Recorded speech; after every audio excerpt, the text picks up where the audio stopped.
The rain set early into night, the sullen wind was soon awake. It tore the elm tops down for spite, and did its worst to vex the lake.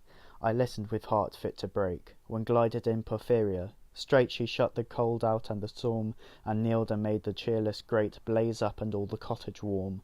Which done, she rose, and from her form withdrew the dripping cloak and shawl, and laid her soiled gloves by, untied her hat, and let the damp hair fall.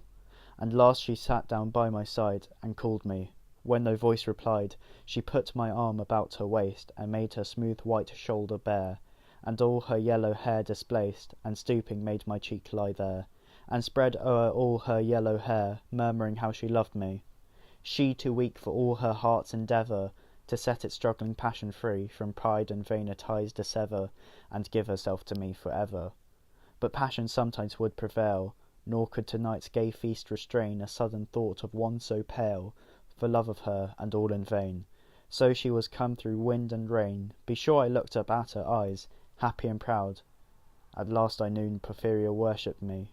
Surprise made my heart swell, and still it grew, while I debated what to do. That moment she was mine, mine fair, perfectly pure and good.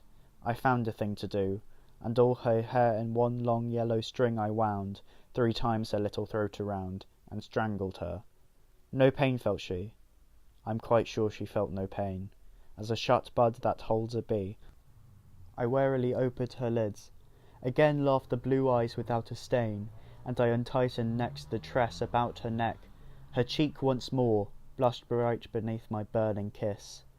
I propped her head up as before, only this time my shoulder bore her head, which droops upon it still.